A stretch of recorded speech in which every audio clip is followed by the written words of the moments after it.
Good evening, Shalom, everybody. Welcome to this Bible study.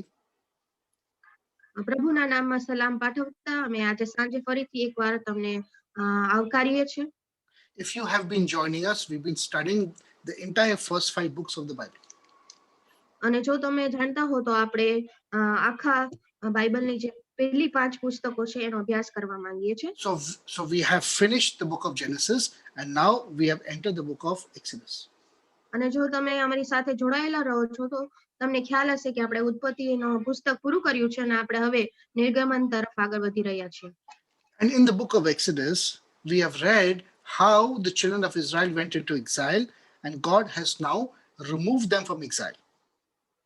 અને કેવી રીતે જો ઉત્પત્તિનું પુસ્તક પછી અત્યારે જ્યારે આપણે નિર્ગમન ચાલુ કર્યું છે ત્યારે આપણે જોઈએ છે કે પ્રભુના લોકોને પ્રભુ કેવી રીતે ઇસ્રાયલ તરફ આગળ દોરી રહ્યા છે એ બતાવવા માંગે છે. And God has brought them with a mighty hand and brought them to the mountain of Sinai to show them and to give and for something very special to happen. અને પ્રભુએ પોતાના લોકોને સિનાઈ પર્વત પર લઈ આવે છે અને કંઈક એવું મહત્વની બાબત એ લોકોની આગળ રજૂ કરવા માંગે છે, જણાવવા માંગે છે, એ આપણે અહીંયા જોવા માંગીએ છીએ.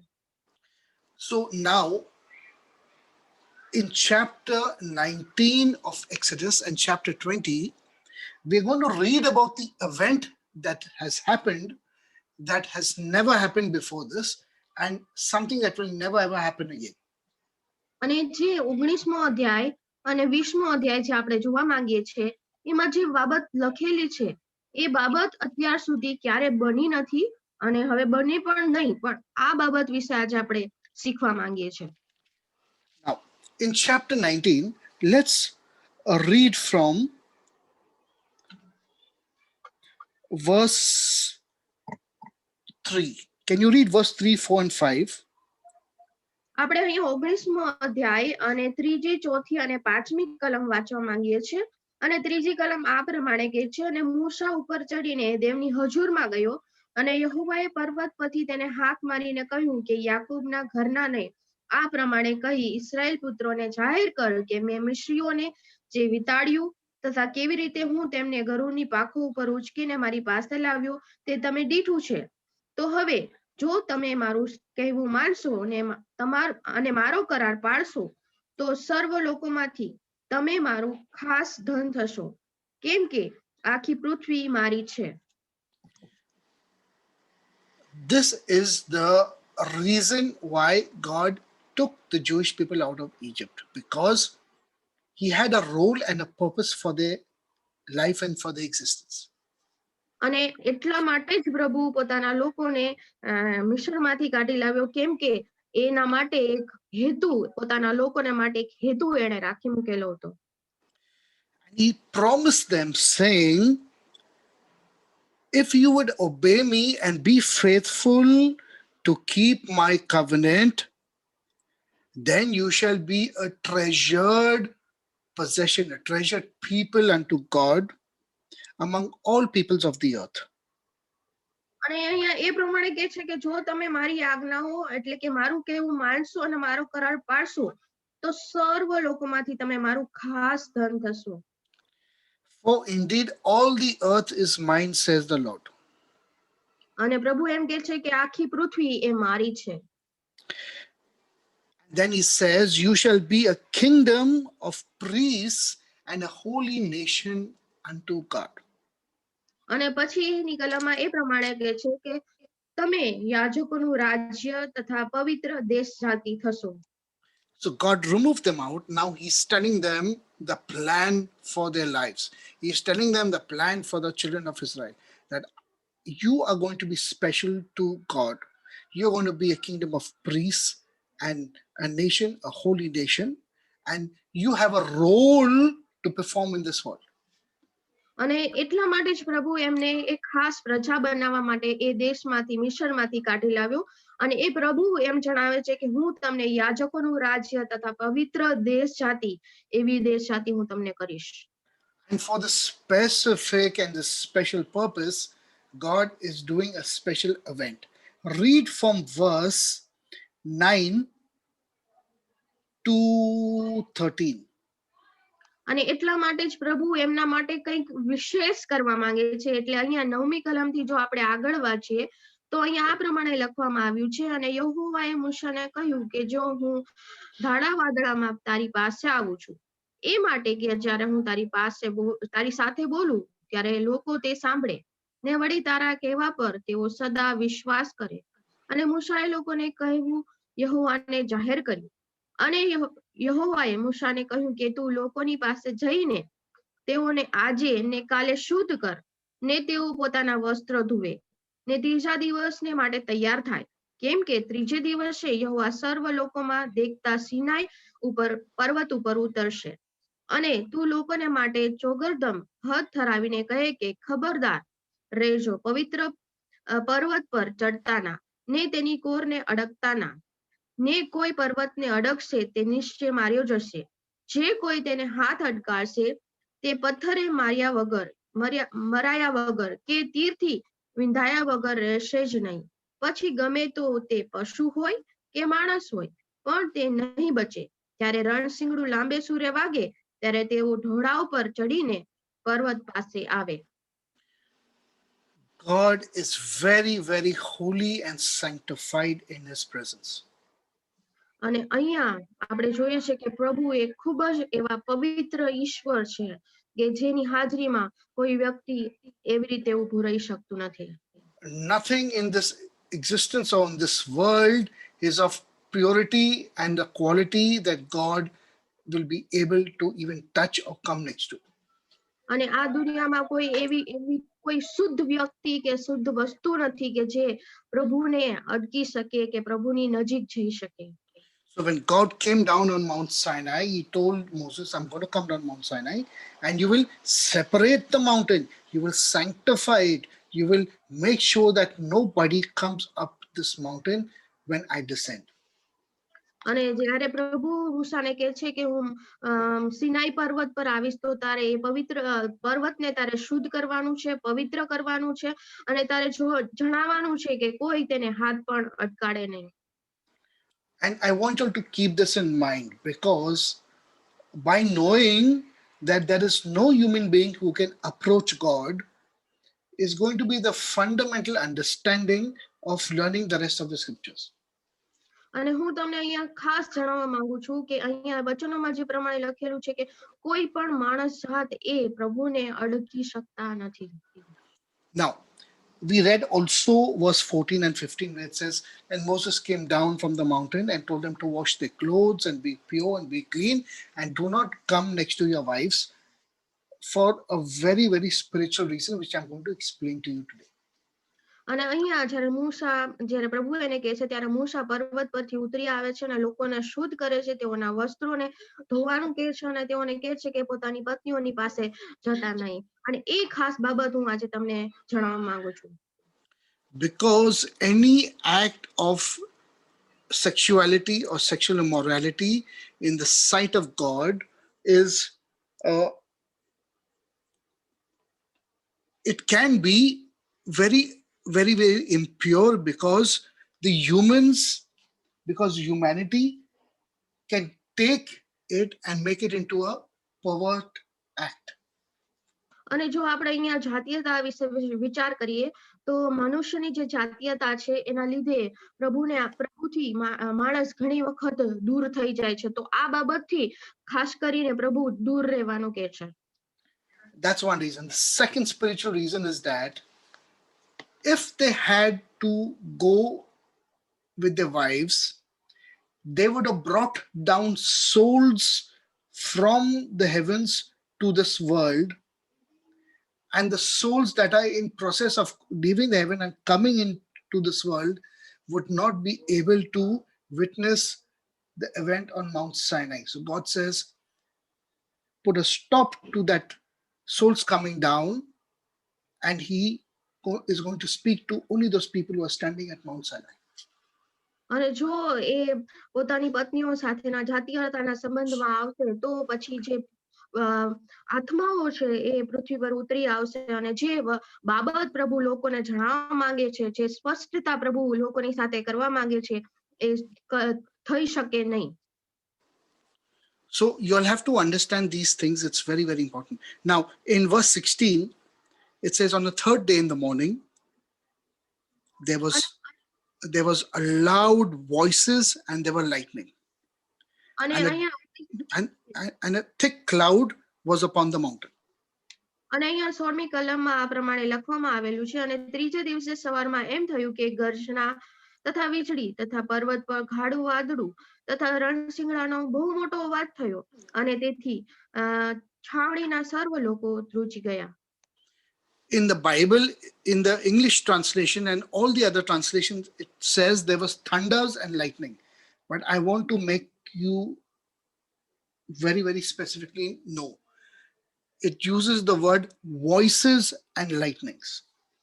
અને અહીંયા હું તમને ખાસ જણાવવા માંગુ છું અને સ્પષ્ટ કરવા માંગુ છું કે ઇંગ્લિશ બાઇબલમાં એમ લખવામાં આવ્યું છે વીજળીઓ થઈ અને ગર્જના થઈ, પણ ના, અહીંયા એમ લખવામાં આવેલું છે કે ત્યાં yes, after that, not thunder and lightning, but voices and lightning. પણ વાણી અને વીજળીઓ થઈ એવું લખવામાં આવેલું છે. So the reason why they were really scared was because they were hearing voices like thunder coming out from the mountain, like someone speaking in the voice of thunder.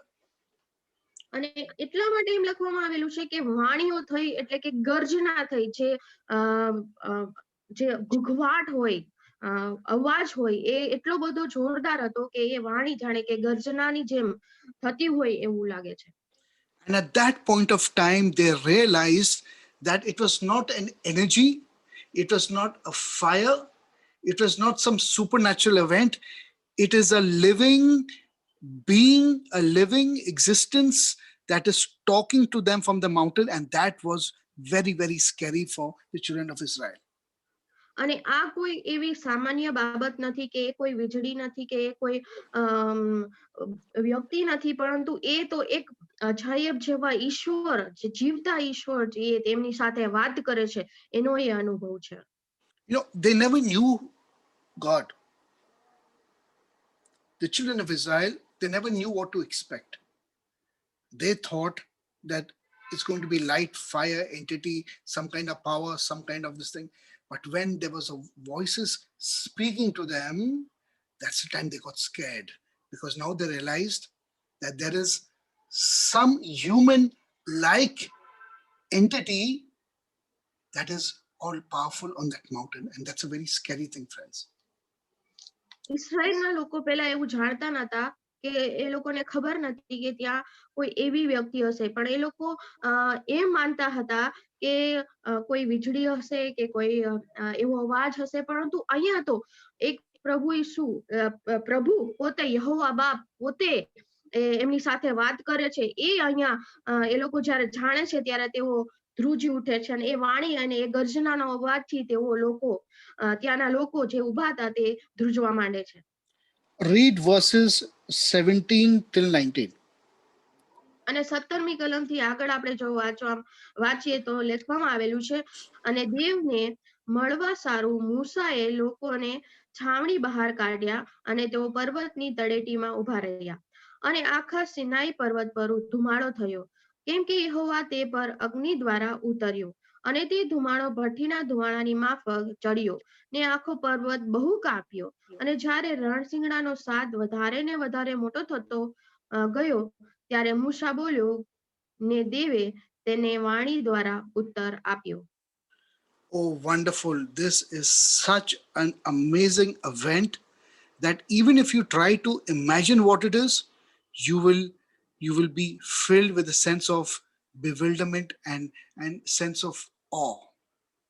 અને જો આ એક અદ્ભુત એવી અજાયબ જેવી બાબત અહીંયા લખવામાં આવેલી છે, અને કદાચ આપણે એની કલ્પના બી કરવા માંગીએ તો આપણે એ કલ્પનામાં બી નથી લાવી શકતા કે કેવી રીતે પ્રભુ યહોવા બાપ અહીંયા મૂસાની સાથે વાત કરે છે. અજાયબ જેવી વસ્તુ, અજાયબ જેવી બાબત અહીંયા લખવામાં આવેલી છે. And again, verse 20 and 21, God tells Moses to come up the mountain. And then when he goes up the mountain, poor Moses is up and down the mountain. Imagine how tired he must have been. અને ફરીથી અહીંયા 21મી કલમમાં જો વાંચીએ તો યહોવા બાપ ફરીથી મૂસાને પર્વત પરથી નીચે ઉતરી આવવાનું કહે છે અને ફરીથી ઉપર આવવાનું કહે છે. તો અહીં આપણે સમજી શકીએ છીએ અને અનુભવી શકીએ છીએ કે મૂસા કેટલો બધો થાકી ગયો હશે આવી રીતે કરતા. And the moment he goes on top, God says, now go back down again and tell them again to be pure and do not come and touch the mountain lest they die. અને ફરીથી યહોવા બાપ એને કહે છે નીચે જઈને ફરીથી કે લોકોને કે તમે શુદ્ધ થાઓ અને પર્વતને અડકશો નહીં અને નહીંતર તમે મરણ પામશો, મૃત્યુને ભેટશો. Read verses 21 and 22. અને જો આપણે અહીંયા નિર્ગમનના 19મા અધ્યાયની 22મી કલમ વાંચીએ તો આ પ્રમાણે લખવામાં આવેલું છે. અને વળી જે યાજકો યહોવાની હજુરમાં આવે તેઓ પોતાને શુદ્ધ કરે, રખીને યહોવા તેઓ પર તૂટી પડે. અને મૂસાએ યહોવાને કહ્યું કે લોકો સિનાઈ પર્વત પાસે આવી શકતા નથી કેમ કે તે અમને એવી આજ્ઞા આપી હતી કે પર્વતની ચોગરદમ હથરાઓ ને તેને પવિત્ર રાખો. He said, warn them that unless they just try and break through the people and come and try to look and find and try and see God, they will die because they're not pure enough to come in the presence of Almighty God. લોકો એટલા બધા શુદ્ધ નતા કે જો તેઓ ત્યાં જઈને પ્રભુને શોધવાની કે પ્રભુને મળવાની કોશિશ કરે તો એ બની શકતું નહીં કેમ કે એ જ પડે એ લોકો મૃત્યુ પામે. Read verse 23 right up till verse 25. અને 23મી કલમથી આગળ વાંચીએ. અને મૂસાએ યહોવાને કહ્યું કે લોકો સિનાઈ પર્વત પર આવી શકતા નથી કેમ કે તે અમને એવી આજ્ઞા આપી હતી કે પર્વતની ચોગરદમ હથરાઓ ને તેને પવિત્ર રાખો. અને યહોવાએ તેને કહ્યું કે જા નીચે ઉતર અને તું તથા તારી સાથે હારૂન ઉપર આવો, પણ યાજકો તથા લોકો યહોવા પાસે આવીને હદ ઓળંગે નહીં, રખીને તે તેઓ ઉપર તૂટી પડે. અને મૂસાએ લોકોની પાસે નીચે ઉતરીને તેઓને તે કહ્યું. Okay, so now Moses is going up and down the mountain and God is warning him again, tell them not to come, tell them not to come, lest the power of God will destroy them. So Moses comes down and now God is going to speak to 6 million of them at one point of time. અને ફરીથી અહીંયા યહોવા બાપ મૂસાને કહે છે કે જઈને તું નીચે ઉતરી જઈને લોકોને કે પર્વતની પાસે આવે નહીં, પર્વતની પાસે આવે નહીં. જો એ લોકો આવશે તો એ મૃત્યુને ભેટશે. અને ફરીથી મૂસા લોકો પાસે જાય છે, નીચે ઉતરી જાય છે અને એ લોકોને કહે છે કે તમે આ હદને ઓળંગશો નહીં. Okay, so now God is speaking in this chapter. He starts speaking to them all the 10 commandments or the 10 words which you call it in Hebrew. અને અહીંયા આપણે જો આગળના અધ્યાયમાં વાંચીએ તો પ્રભુ પોતાના લોકોને 10 આજ્ઞાઓ આપે છે અને એ આજ્ઞાઓ આ અધ્યાયમાં લખવામાં આવેલી છે. So these 10 words are divided into two. The first 5 is between the relationship between God and you, and the second 5 is between you and your brother or your friend who you need to love. જો આ આપણે 10 આજ્ઞાઓ વિશે વાત કરીએ, 10 બાબતો અથવા 10 વાતો જે પ્રભુએ અહીંયા આપણને જણાવી છે તો એ બે ભાગમાં વહેંચાયેલી છે. પહેલો ભાગ એ તમારો અને પ્રભુ વચ્ચેનો જે સંબંધ છે એ જણાવે છે અને બીજો ભાગ એ તમારો અને લોકો વચ્ચેનો એટલે કે તમારા મિત્રો કે તમારા ભાઈ બહેન કે તમારા સગા સંબંધી વચ્ચેનો સંબંધ એ આપણને જણાવે છે. Now if you look very carefully, something very interesting happens in the middle of God speaking to them. અને જો તમે અહીંયા ખૂબ જ ધ્યાનથી વાંચો તો તમને ધ્યાનમાં આવશે કે જ્યારે પ્રભુ પોતાના લોકોની સાથે વાત કરે છે ત્યારે કંઈક એવું રસપ્રદ બાબત બને છે. God approximately speaks about 6 or 7 commandments, and then there is a change in the storyline. In verse 15, now suddenly the people start getting so fearful that the story cuts off. અને જો 5 અને 6 આજ્ઞાઓ તમે પહેલી વાંચો તો એક સાથે જાય છે, પણ પછી છઠ્ઠી આજ્ઞા પછીની જે આજ્ઞાઓ છે એ જો તમે વાંચો તો એ અલગ પડી જાય છે કે જ્યાં લોકો વધારે ભયભીત થઈ જાય છે પ્રભુથી.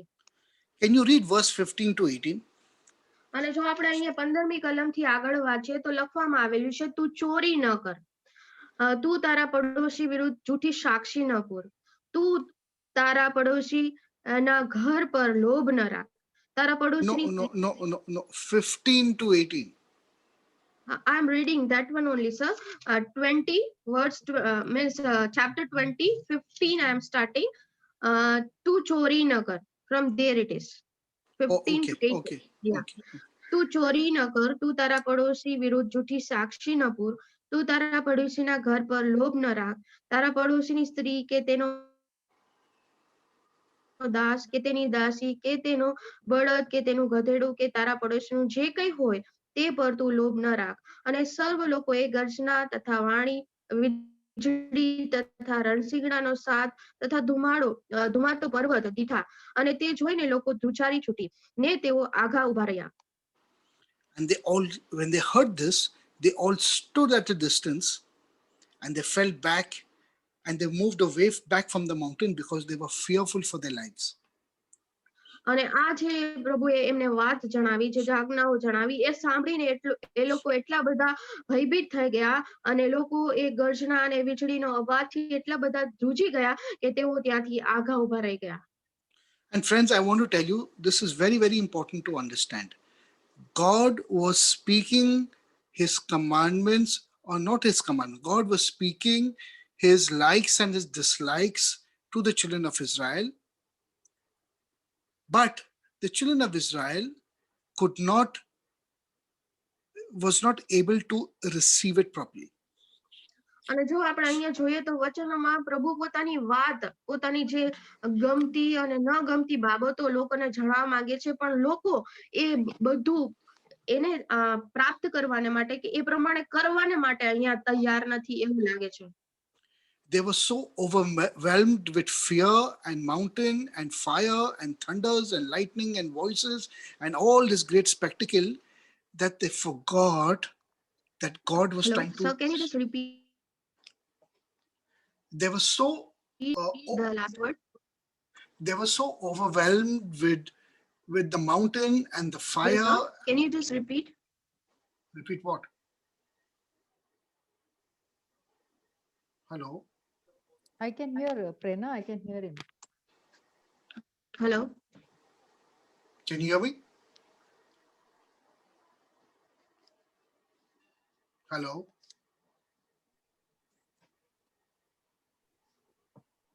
Prerna? Yes, I am there. Can you hear me? I can hear you, sir. Okay.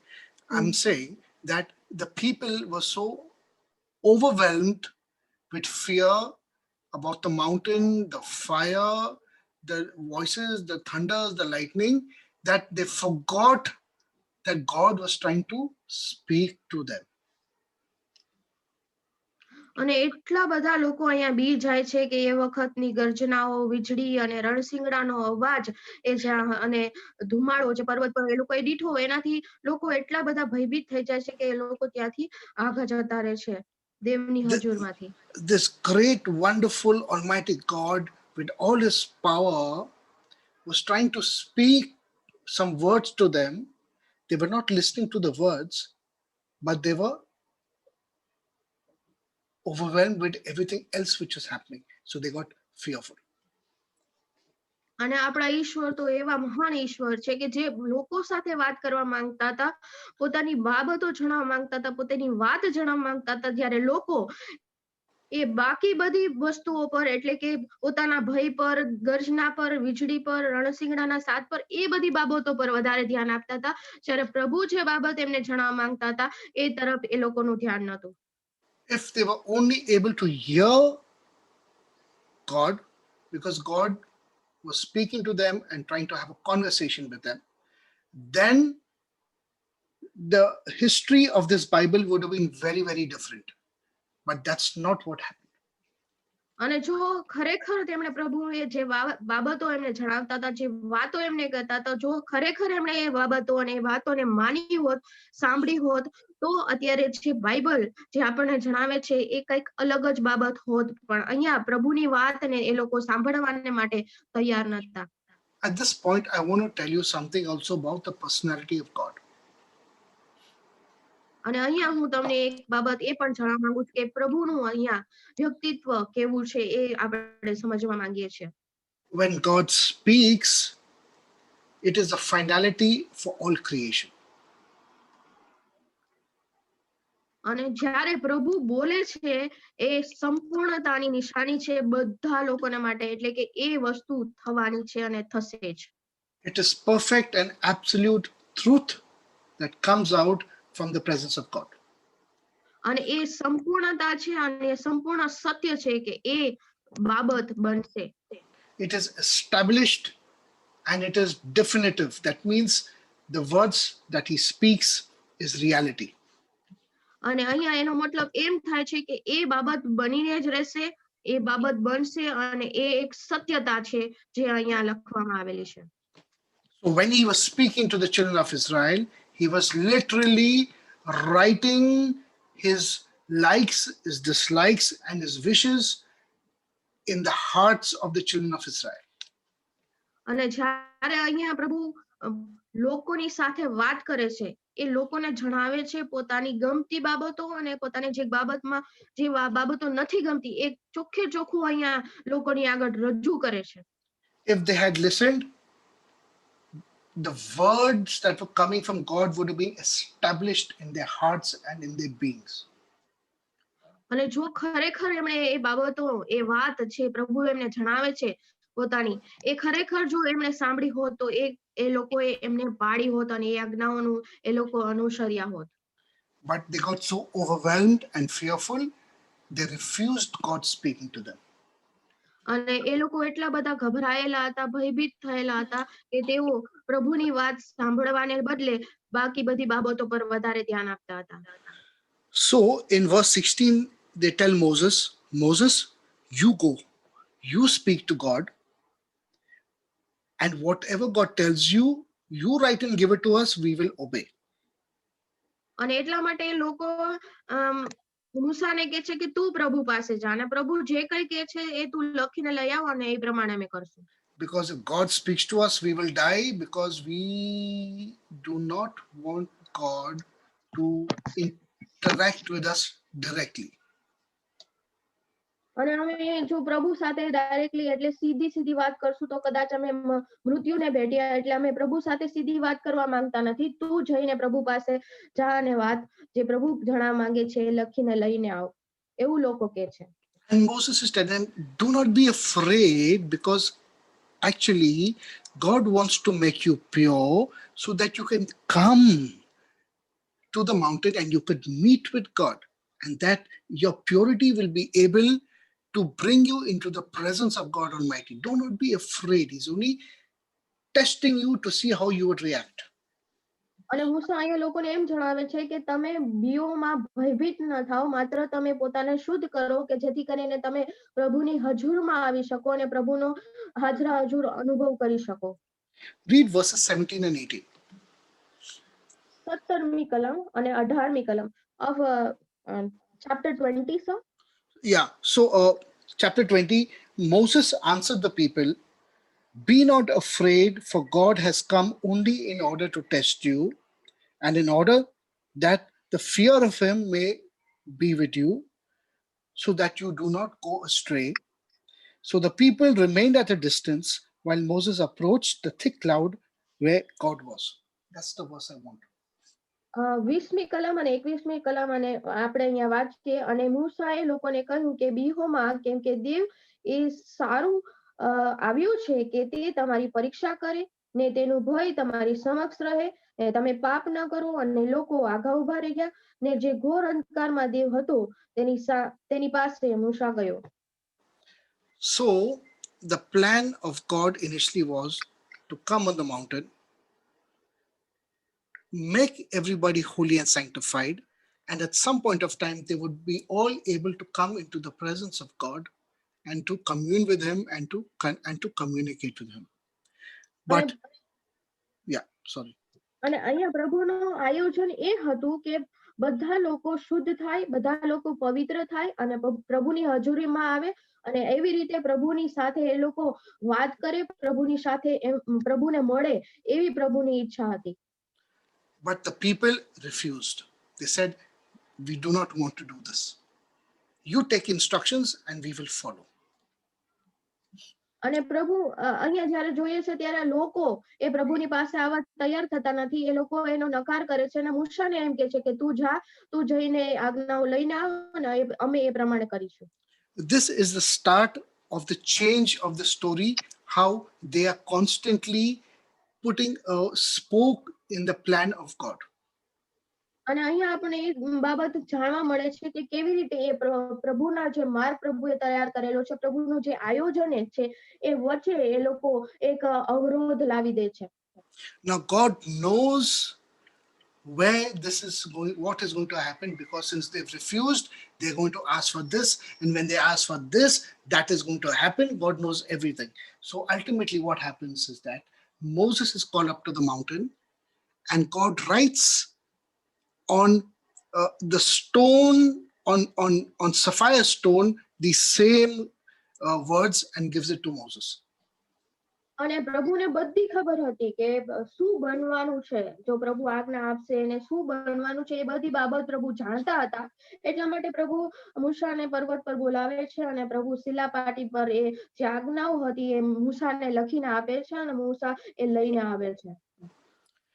And Moses goes on top, and the stone that is below the feet of God is like a sapphire stone, and from that sapphire stone God removes cuts two tablets or two pieces of the stone.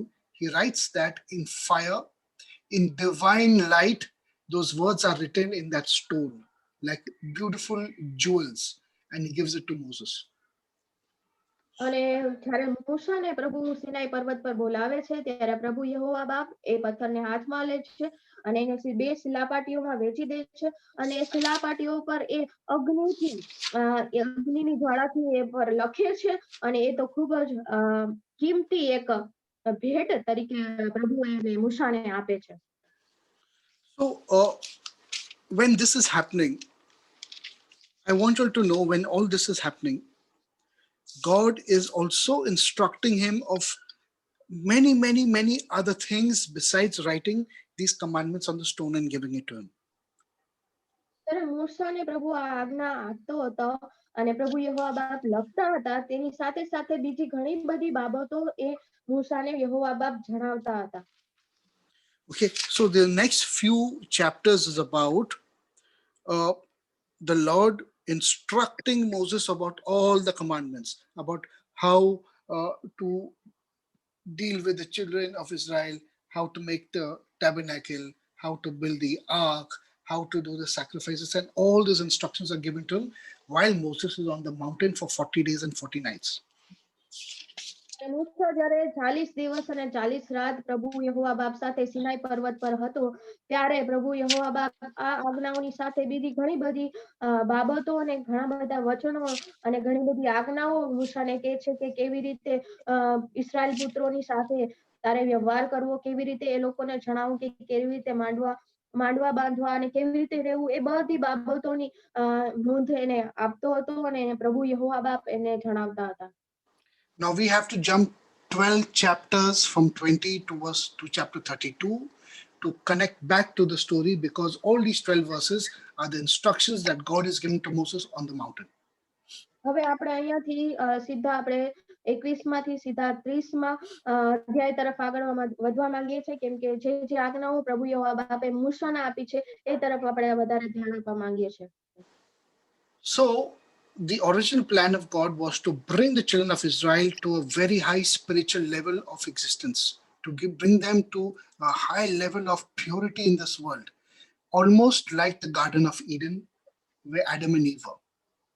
અને પ્રભુનું આયોજન આના માટે એ પ્રમાણેનું હતું કે ઇસ્રાયેલ પુત્રોને શુદ્ધ કરે, પવિત્ર કરે અને પ્રભુની હાજરીમાં જેવી રીતે આદમ અને હવા એદનવાડીમાં રહેતા હતા એ પ્રમાણે પ્રભુ પોતાના લોકોને શુદ્ધ કરીને પોતાની પાસે પોતાની હજુરીમાં લાવવા માંગતા હતા.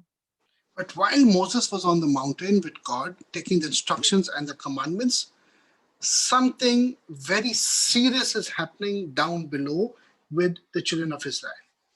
અને જ્યારે મૂસા પર્વત પર સિનાઈ પર્વત પર પ્રભુ પાસે આજ્ઞાઓ મેળવતો હતો, લેવા ગયો હતો, ત્યારે નીચે એટલે પર્વતની નીચે ઘણી બધી એવી બાબતો નકામી બાબતો બની રહી હતી ઇસ્રાયેલ લોકો મધ્યે. If you turn with me to chapter 32, and we will read from there of અને આપણે Exodus. અહીંયા 32મો અધ્યાય વાંચવા માંગીએ છીએ, નિર્ગમનનો 32મો અધ્યાય. In chapter 2, the full story I'll just give you all in a small brief. The people were waiting for Moses for 40 days and 40 nights, and they got fed up, and they got exhausted, and they got impatient. અને હું જે બાબત અહીંયા 32મા અધ્યાયમાં લખવામાં આવેલી છે અને હું તમને ખૂબ જ ટૂંકાણમાં જણાવવા માંગુ છું કે જ્યારે મૂસા સિનાઈ પર્વત પર 40 દિવસ અને 40 રાત પ્રભુ સાથે હતો, એ સમયગાળા દરમિયાન લોકો ખૂબ જ એકદમ અધીરા બની જાય છે અને થાકી જાય છે એની રાહ જોતા. ત્યારે કઈ બાબત અહીંયા બને છે એ આપણે અહીંયા જોવા માંગીએ છીએ. Remember, first they avoided God speaking to them. Then they got impatient about Moses coming down. They felt lost. And now they came around Aaron. Literally, the Bible says in the Hebrew that they put him to the sword and they threatened him and they told him, "We don't know anything about this Moses. You have left us in the desert here. You are responsible. Now you make us a God that we can worship." અને જ્યારે આ બાબતો બની રહી છે ત્યારે ખરેખર જે લોકો હોય છે એ અધીરા બની જાય છે. પ્રથમ બાબત તો એ લોકો એ કરે છે કે એ પ્રભુથી બી જાય છે અને મૂસાને મોકલે છે કે તું જઈને આજ્ઞા લઈ આવ. બીજી બાબત એ કરે છે કે તે લોકો અધીરા બની જાય છે અને ત્રીજી બાબત એ કરે છે કે તે લોકો હારૂન પાસે આવે છે. અને જે બાબત અહીંયા હિબ્રુમાં લખવામાં આવેલી છે હિબ્રુ ભાષામાં, એ તો એ છે કે હારૂનને ઉપર તલવાર રાખીને કહે છે કે અમે કાંઈ સાંભળવા માંગતા નથી, મૂસા કોણ છે અમે જાણતા નથી, પણ તું અમારા માટે એક દેવ બનાવ અને અમે તેની આરાધના કરીશું. So the people, so Aaron takes all the gold which is on the people and he throws it into the fire and he makes a golden calf, and the people start dancing, singing, doing all sexual immorality around it, and they start worshipping that calf with all the types of vulgarity.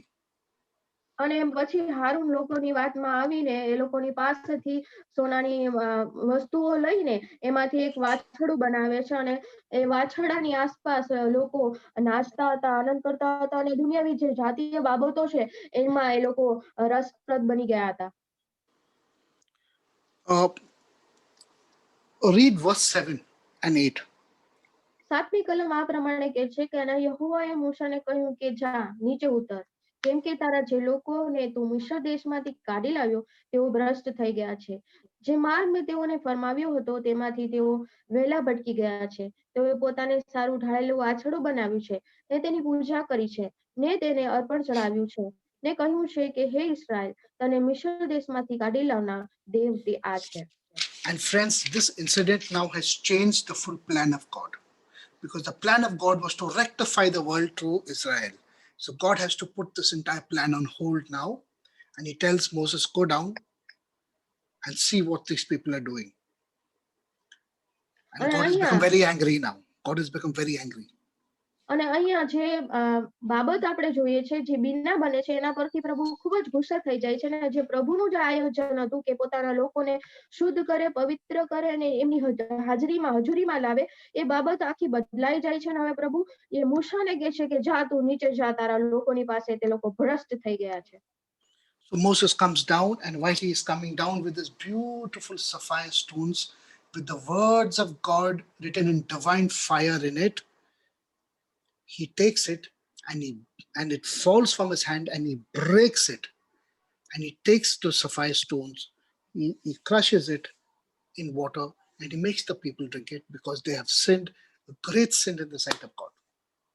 અને જ્યારે મૂસા સિનાઈ પર્વત પરથી નીચે આવે છે બે શિલાપાટીઓ લઈને, જેના પર પ્રભુ યહોવા બાપે અગ્નિથી લખેલું હતું, એ ખૂબ જ પવિત્ર શિલાપાટીઓની જે આજ્ઞાઓ લખેલી હતી, 10 આજ્ઞાઓ, એ લઈને આવે છે અને તે જોવે છે કે લોકો પાપમાં પડી ગયા છે અને ભ્રષ્ટ થઈ ગયા છે. ત્યારે એના હાથમાંથી એ શિલાપાટીઓ પડી જાય છે અને એ શિલાપાટીઓ જાણે કે એકદમ ઓગળી જાય છે પાણીમાં, એવું બને છે. So now Moses comes and he tells the people they have done a great sin, and now Moses has to go back on top to the mountain to plead and to beg with God to forgive them for it. અને મૂસા આવીને લોકોને કહે છે કે તમે પાપ કર્યું છે, પ્રભુની હજુરમાં તમે પાપી છો, તમે ભ્રષ્ટ થઈ ગયા છો, માટે હવે તમારે શુદ્ધ થવાનું છે અને તમે જઈને તમે શુદ્ધ થાઓ. So Moses now is pleading with God. Okay, if we go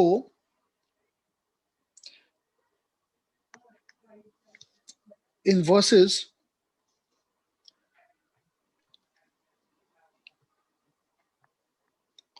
okay, in verses 30 to 35, can you read that? નિર્ગમનનો 32મો અધ્યાય અને 30મી કલમથી આપણે આગળ વાંચવા માંગીએ છીએ. અને બીજે દાડે એમ થયું કે મૂસાએ લોકોને કહ્યું, તમે મોટું પાપ કર્યું છે અને હવે હું ઉપર ચડીને યહોવા પાસે જઈશ. કદાચ તમારા પાપનું પ્રાયશ્ચિત મારાથી કરાય. અને મૂસાએ યહોવાની પાસે પાછળ જઈને કહ્યું, અરે એ લોકોએ મોટું પાપ કર્યું છે ને પોતાને કાચે સોનાનો દેવ બનાવ્યો છે. તો પણ તું તેઓના પાપની ક્ષમા કરે તો સારું, નહીં તો તારા લખેલા પુસ્તકમાંથી મારું નામ તું ભૂસી નાખ. અને યહોવાએ મૂસાને કહ્યું કે જેણે મારી વિરુદ્ધ પાપ કર્યું હશે એનું નામ હું મારા પુસ્તકમાંથી ભૂસી નાખીશ. અને હવે ચાલ, જે જગા વિશે મેં તને કહ્યું છે ત્યાં આ લોકોને દોરી જા. જો મારો દૂત તારી આગળ ચાલશે, પરંતુ જે દિવસે હું તેઓને જોઈ લઈશ તે દિવસે હું તેઓના પાપને લીધે તેઓને જોઈ લઈશ. અને જે વાછરડું હારૂને બનાવ્યું હતું તે બનાવ્યાને લીધે યહોવાએ લોકો પર માર આણ્યો. So Moses is pleading with God. God says, I will punish who I have to punish at the right time. But now I am not going to go with them. I'm going to send my angel and his presence, my presence with that angel with them. And Moses now, God puts the entire responsibility of the Jewish people on Moses' shoulder, because Moses is now taking the responsibility for the people. અને પ્રભુ અહીંયા એમ કહે છે કે મૂસા યહોવા બાપ પાસે જાય છે અને યહોવા બાપને વિનંતી કરે છે અને લોકોના પાપની ક્ષમા માંગે છે. પણ યહોવા બાપ એમ કહે છે કે હું જે સમયે એ લોકોને શિક્ષા આપવાની હશે એ સમયે હું એ લોકોને જોઈ લઈશ, પણ અત્યારે હું એ લોકોની સાથે નહીં જાઉં, પણ મારો દૂત તેઓની આગળ ચાલશે અને જે જગ્યાએ મારે તેમને દોરી જવાના છે ત્યાં દોરી લઈ જઈશ તે લોકોને. So friends, God has changed his plan. He is not going with the children of Israel. He's sending his angel, and he's given the entire responsibility for Moses, because he said, Moses, you're praying for them, you're taking up for them. Now you will take the commandments and you will give it to them, and it's going to be your responsibility. I am not going to take responsibility for these people. My angel will do that. Read in chapter 33, read verses 1 to 6. અને અહીંયા પ્રભુ યહોવા બાપ એમ કે છે કે હવે હું આ લોકોની સાથે ચાલીશ નહીં, કે એ લોકોને દોરી લઈ જઈશ નહીં, પણ મારો દૂત તેઓને આગળ દોરી જશે. અને આ બધી બાબતોની જવાબદારી મૂસા હું તને આપું છું. હવે આ લોકોને તારે દોરીને લઈ જવાના છે. અને એ આપણે અહીંયા 33મા અધ્યાયમાં આગળ વાંચવા માંગીએ છીએ. અને યહોવાએ મૂસાને કહ્યું કે ચાલ, જે લોકોને તું મિસ્ર દેશમાંથી કાઢી લાવ્યો તેઓને લઈને જે દેશ વિશે મેં ઇબ્રાહીમને, ઈશાકને તથા યાકૂબને સમ ખાઈને કહ્યું હતું, તારા સંતાનને હું તે આપીશ, તે દેશમાં જા. Read till verse 6, no?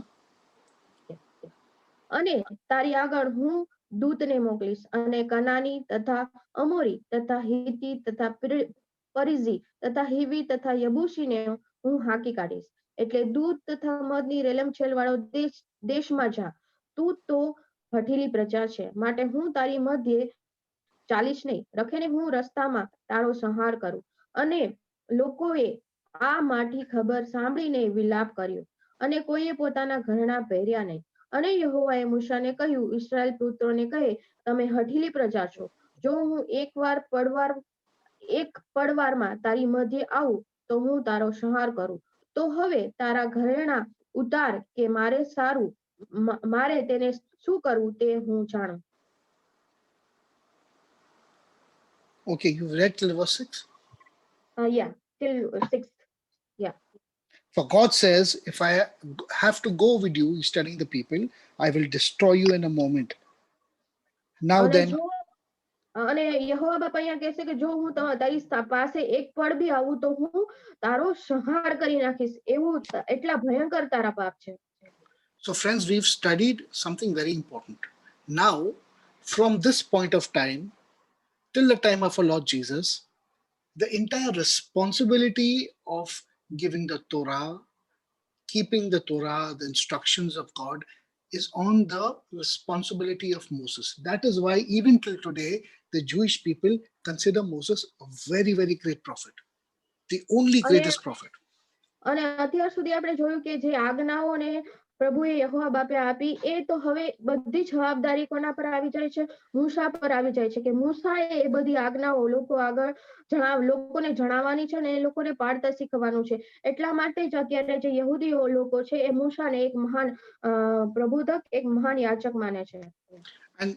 And if you read all the books after this, the book of Leviticus, the book of Numbers and Deuteronomy, you will realize that Moses, carrying so many people spiritually, is becoming really exhausted, tired, and now he's constantly making mistakes and he's complaining to God. And in the book of Deuteronomy, Moses is completely tired and exhausted. અને જો તમે આગળના પુસ્તકો વાંચો, નિર્ગમન, પછી લેવી, ગણના, પુનર્નિયમ, એ બધી આગળ જ્યારે જે આજ્ઞાઓ પ્રભુએ મૂસાને કહી હતી એ જણાવતા જણાવતા મૂસા એટલો બધો થાકી જાય છે ને છેલ્લે એ લોકો માટેની જે ફરિયાદો છે એ પ્રભુની આગળ લાવવા માંડે છે. And towards the end of the book of Deuteronomy, we see that Moses makes some silly mistakes and his relationship with God is now not what it used to be like in the book of Exodus in the beginning. અને જેવો સંબંધ મૂસાનો અત્યારે નિર્ગમનના પુસ્તકમાં રહેલો છે એવો સંબંધ છેક સુધી એટલે કે પુનર્નિયમના પુસ્તક સુધી એનો એ સંબંધ એવો નથી રહેતો, કેમ કે એટલો બધો આ લોકોથી થાકી જાય છે, નિર્ગત થઈ જાય છે કે એ પ્રભુ સાથેનો સંબંધમાં જે પહેલેથી હતો એ પ્રમાણેના સંબંધમાં એ રહેતો નથી. So till now we have studied the story and we've studied the issue and the big problem which has happened. Next week we will study how God is dealing with this problem and how God has changed the plan and adapted his plan for a future time when he sends our Lord Jesus to this earth. So friends, join us next time and keep being tuned to the storyline because it's very, very important for us to understand many, many things of our faith.